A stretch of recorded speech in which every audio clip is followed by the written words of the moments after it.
Thank you so much. Thank you. Everybody, please have a seat. See, everybody's cheering because I've bought their books, I've seen their movies, I buy the records, so we're major contributors here. Well, hello, everybody, and welcome to the White House. Thank you for joining us to celebrate the recipients of the 2012, because I guess this is retrospective, National Medal of Arts and National Humanities medals. Now, one of the special privileges of this office is getting a chance to honor individuals who played an important role in my life, as well as in the nation's life.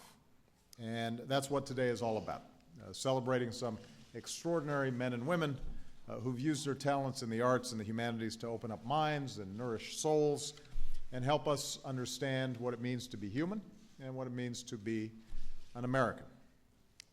I want to give some special thanks to the people who helped to preserve and to support that cultural legacy. The acting chairwoman of the National Endowment for the Arts, Joan Shigekawa. Give Joan a big round of applause. Where is she? There she is.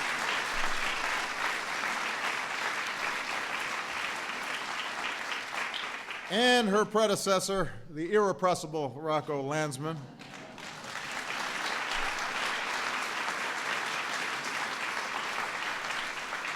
As well as the acting chairwoman of the National Endowment for the Humanities, Carol Watson.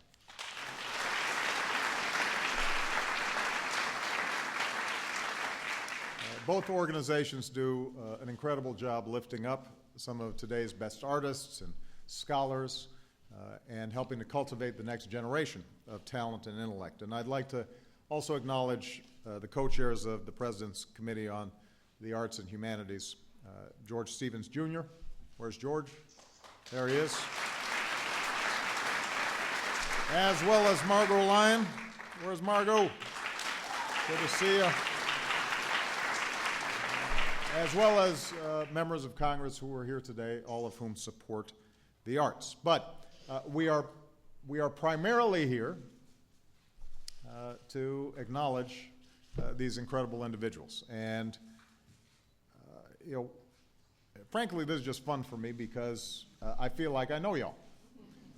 Because I've enjoyed your performances. Your writings have fundamentally changed me. I think for the better, Marilyn, I believe that. At first glance, this is a pretty diverse group. We've got incredible singers and dancers, we have poets and producers, musicians, playwrights, scholars. They come from all across the country, all around the world. And yet, for all their differences, today's honorees have one thing in common, and that is they are teachers, whether they realize it or not. They've taught us about ourselves and about our world. American philosopher Will Durant once wrote that the aim of art is to represent not the outward appearance of things, but their inward significance. And that's an extraordinary skill, to tell the untold stories of history, to reveal the sculpture that's waiting there in a block of stone, to transform written music into song, to make it look like those planes in space are actually flying like they are.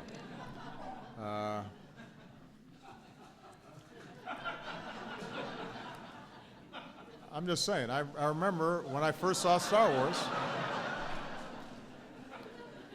there's a whole generation that thinks special effects always look like they do today.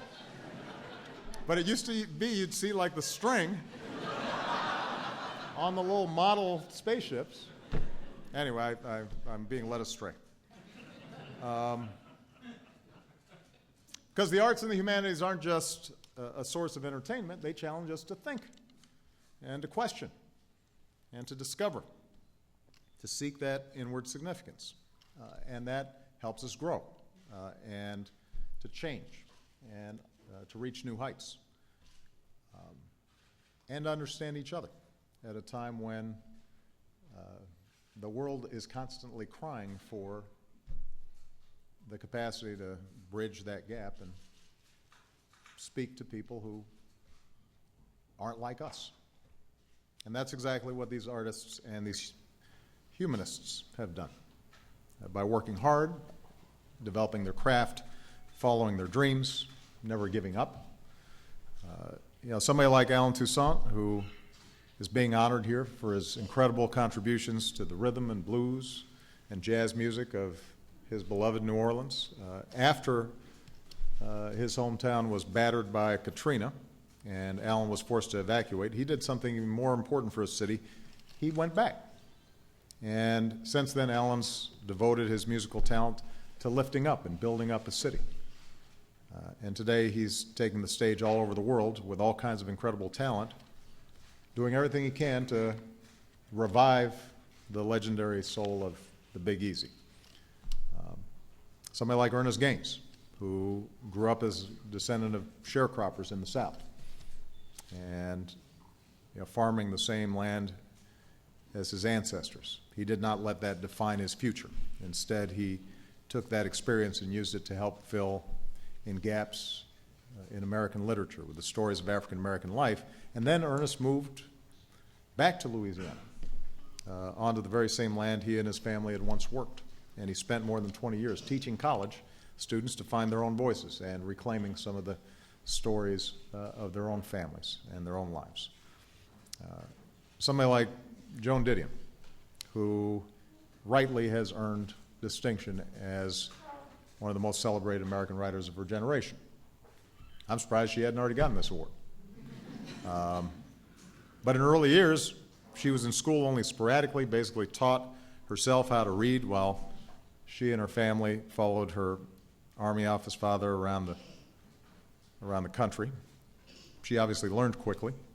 She won a contest for Vogue in college, gave up the dream of being an oceanographer. Writing became her world, and today, decades into career, she remains one of our sharpest and most respected observers of American politics and culture. What's true for those three is true for all the recipients here. So many of you have touched me and touched Michelle, and now we're trying to get them to, Malia and Sasha, to see some of Anna's work, or read Gilead, because we want to share that, because we think it was important to us. And we celebrate people like our honorees here today, not just because of their talent, but because they create something new. They create a new space. And that becomes a lasting contribution to American life. And that's true for all of these honorees. So together, the men and women with us today have helped us appreciate individual talent. But as I said earlier, they've also helped us to bridge our differences, to recognize all the things we share as Americans, whether it's arts or humanities or sports. Frank, I grew up reading Sports Illustrated, and I think it was very good for me. I don't know about you. Because all these endeavors, they don't discriminate, they don't prejudge. They speak to all of us equally if we're open to it. They're part of all of our common heritage. They convey all these distinct voices and emotions and stories, and that's us. That's who we are. So for more than 200 years, that culture has helped shape our views of democracy and freedom and tolerance and progress. Sometimes the observations or the incredible art or scholarship that's been done by these honorees are overlooked, but somewhere they're having an impact. And like Bobby Kennedy talked about, they create ripples of hope, like stones in a lake, and it emanates. And we never know exactly how or who will be touched by it, but it makes a difference, and it's made us better. And the work that we honor today, the lifetime achievement of these artists and these scholars reminds us that the human imagination is still the most powerful tool that we have as a people. That's why we celebrate their creativity and the fundamental optimism, the notion that if they work that hard, somebody will actually pay attention. And that's why we have to remain committed to the dreamers and the creators and innovators who fuel that progress and help us light the way ahead. Because our children, our grandchildren deserve to grow up in a country where their dreams know no bounds and their ambitions extend as far as their talents and hard work can take them. And it's important that they have examples, people who've carved out a path for them. So I want to thank today's honorees for doing their part to foster that spirit, to enrich our entire nation. Every one of them has helped us see beyond outward appearances and appreciate the significance of what's within. And for that, we are incredibly grateful. So it is now my privilege to present these medals to each of them as one of our military aides reads their citations. Please.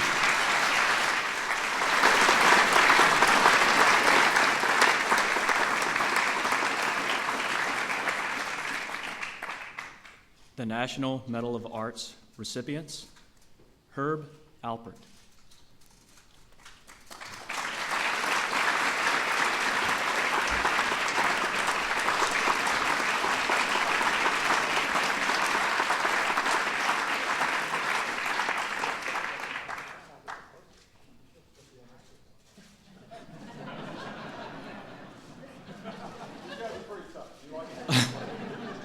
For his varied contributions to music and the fine arts, the musician behind Tijuana Brass Phenomenon and co-founder of A&M Records, which launched several storied careers, Mr. Alpert is also a philanthropist who shares the power of arts education with young people across our country.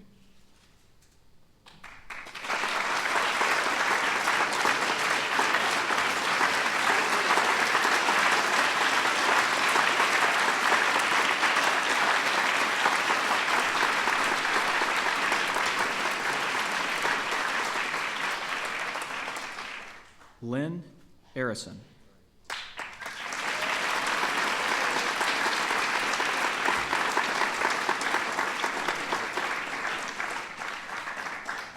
For her contributions as a philanthropist and arts education advocate, co-founder of the National Young Arts Foundation and the New World Symphony, Ms. Arison's work celebrates, showcases, and supports the next generation of great American artists.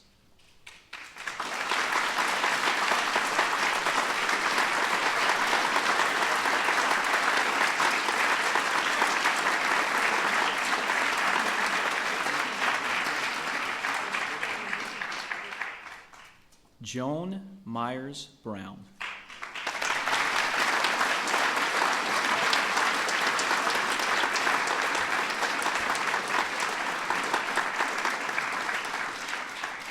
For her contributions as a dancer, choreographer, and artistic director. Founder of the Philadelphia Dance Company, Ms. Brown carved out an artistic haven for African American dancers and choreographers to innovate, create, and share their unique visions with the national and global dance communities.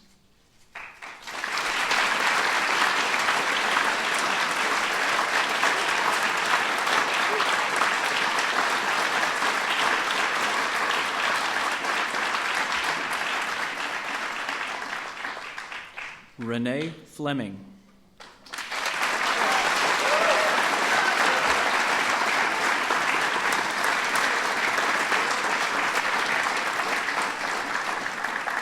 For her contributions to American music, known to many as the People's Diva, Ms. Fleming has captivated audiences around the world with an adventurous repertoire spanning opera and the classical tradition to jazz and contemporary pop.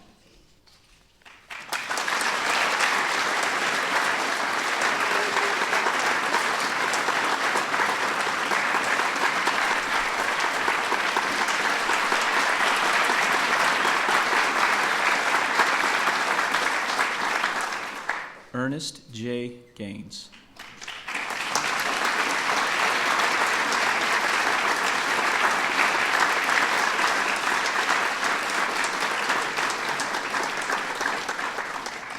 for his contributions as an author and teacher. Drawing deeply from his childhood in the rural South, his works have shed new light on the African American experience and given voice to those who have endured injustice.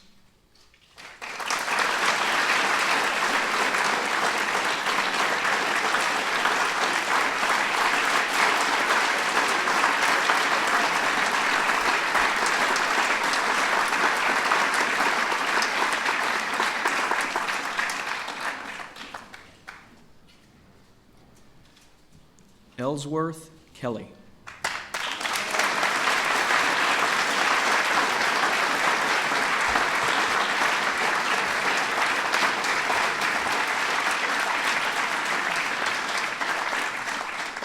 For his contributions as a painter, sculptor, and printmaker, a careful observer of form, color, and the natural world, Mr. Kelly has shaped more than half a century of abstraction and remains a vital influence in American art.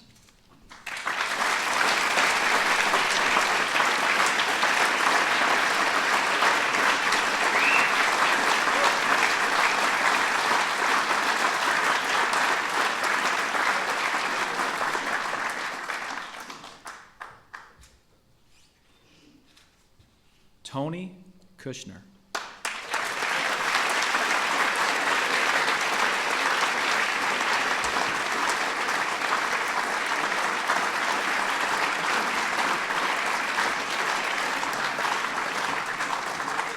For his contributions to American theater and film, whether for the stage or the silver screen, his scripts have moved audiences worldwide, marrying humor to fury, history to fantasy, and the philosophical to the personal.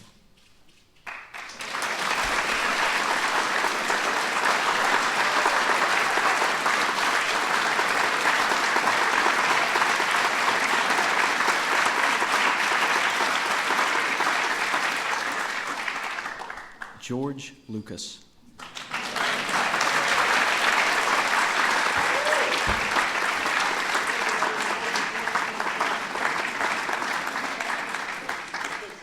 For his contributions to American cinema, by combining the art of storytelling with boundless imagination and cutting-edge techniques, Mr. Lucas has transported us to new worlds and created some of the most beloved and iconic films of all time.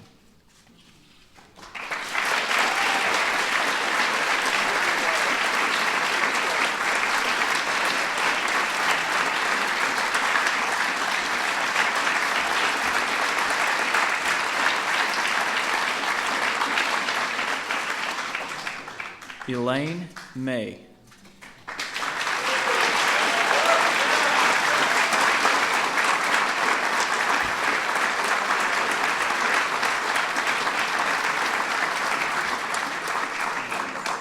For her contributions to American comedy.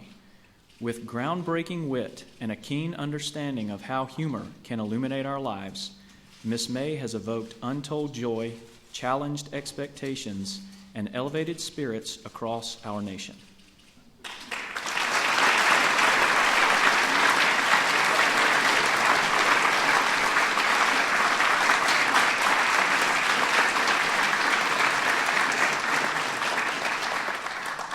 Laurie Olin.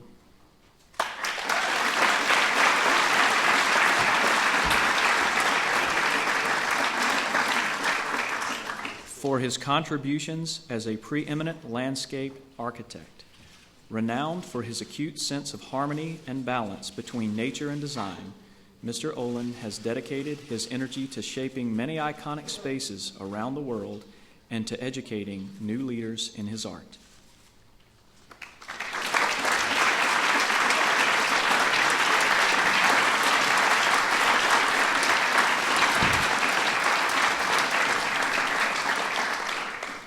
Alan Toussaint.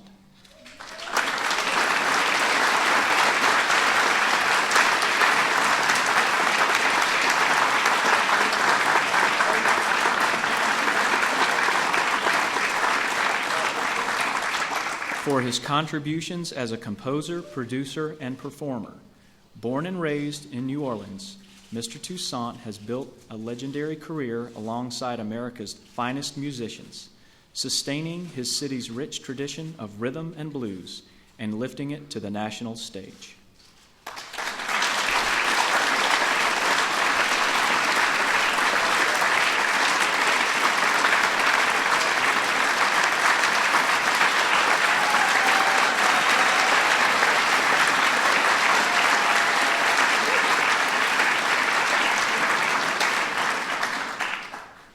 Accepting on behalf of Washington Performing Arts Society, Jenny Billfield.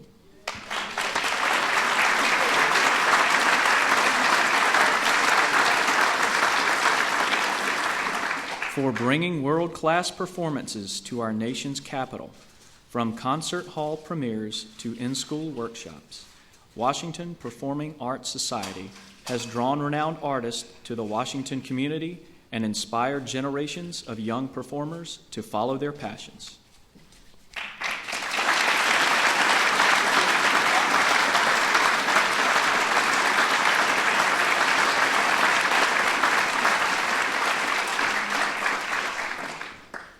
National Humanities Medal recipients: Edward L. Ayers.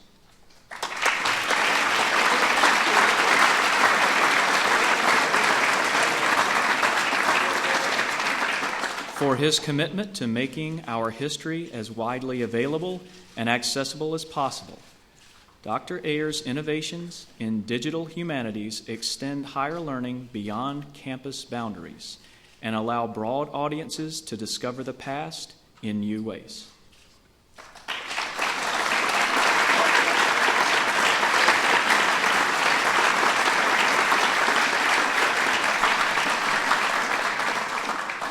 Accepting on behalf of William G. Bowen, David Bowen.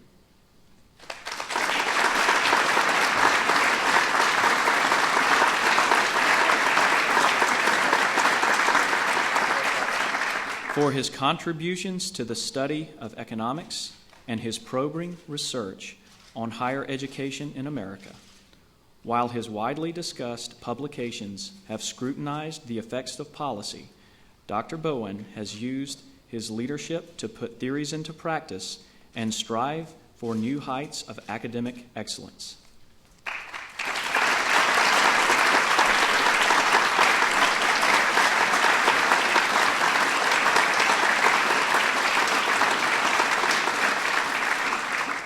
Jill Kerr Conway.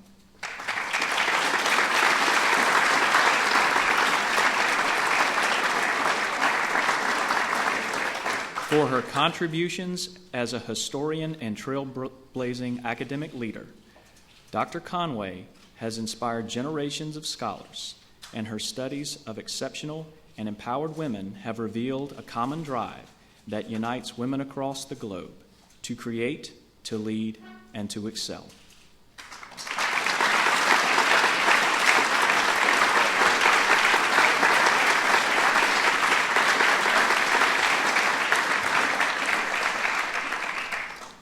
Natalie Zeman Davis.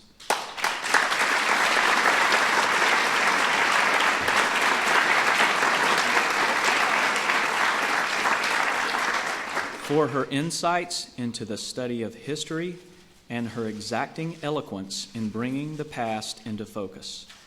With vivid description and exhaustive research, her works allow us to experience life through our ancestors' eyes and to engage truly with our history.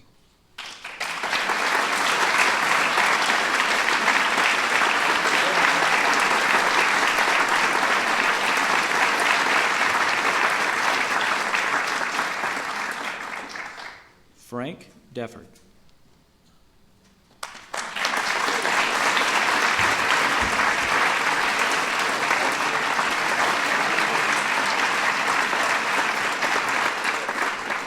For transforming how we think about sports.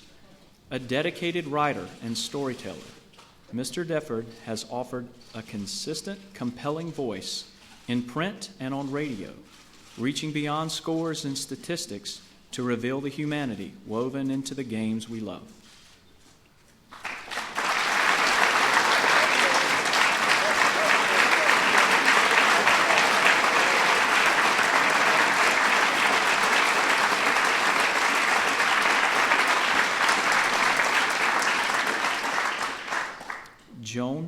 Didion.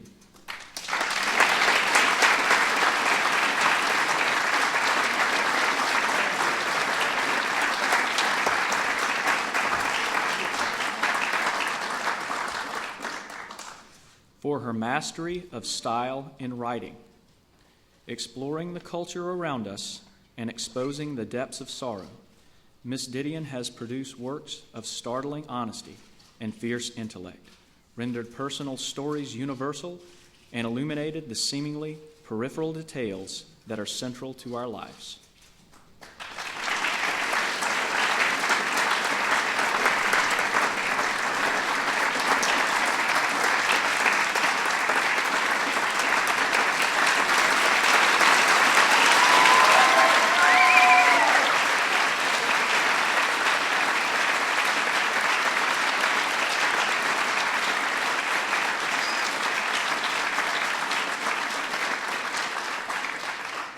Robert D. Putnam.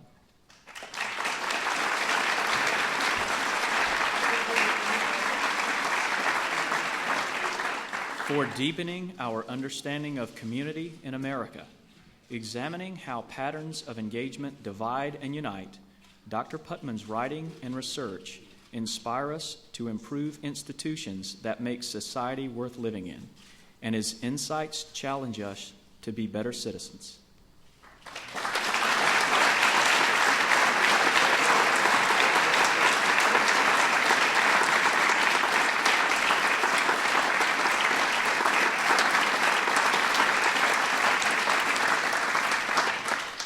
Mary Lynn Robinson.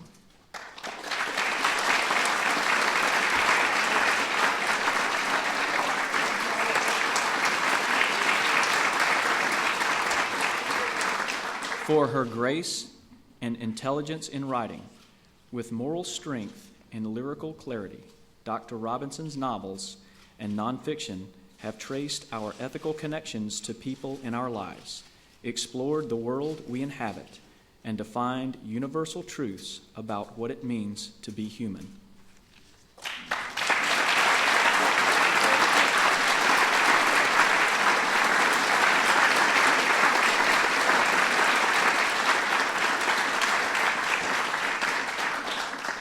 Kay Ryan.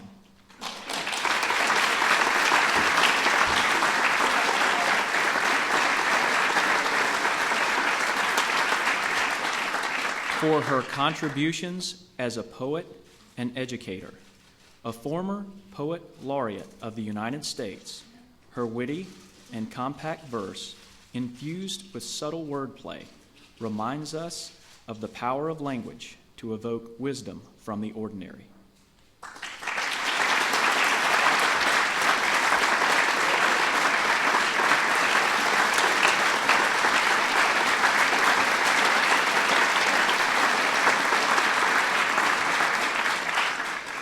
Robert B. Silvers.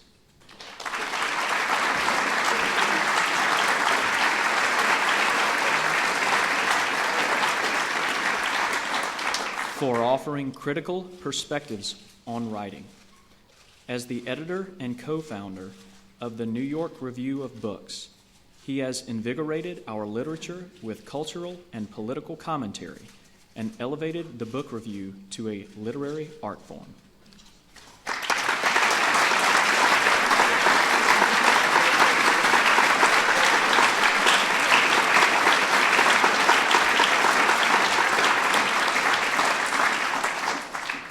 Anna DeVere Smith.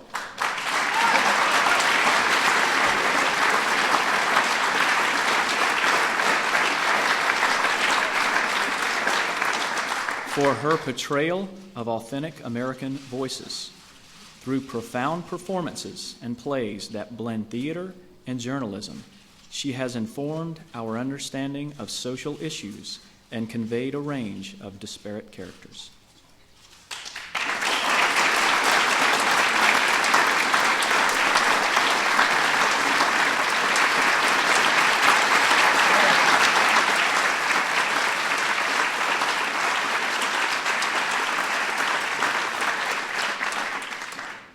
Camilo Jose Vergara.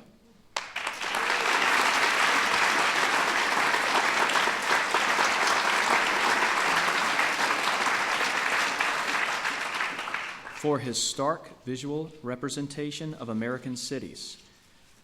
By capturing images of urban settings over time, his sequences reflect the vibrant culture of our changing communities and document the enduring spirit that shines through decay.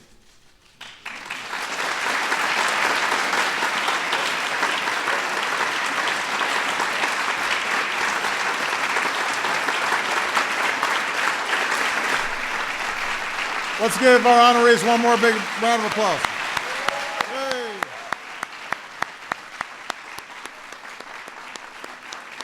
You guys also.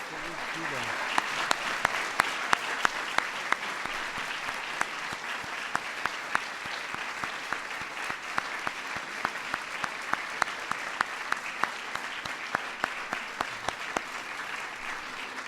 Well, I could not imagine a more deserving group of honorees. We are thrilled to have them here. Fear not, the party is not over. My understanding is the food here at the White House is not bad. And we may get some nice tunes from our Marine band. They can play anything, so feel free to make requests. But to all the honorees, thank you again for enriching our lives in so many different ways. We're going to have an opportunity to see you and your families and take some pictures with the honorees. In the meantime, enjoy the reception, and thank you all. Hope you've enjoyed it. Thank you.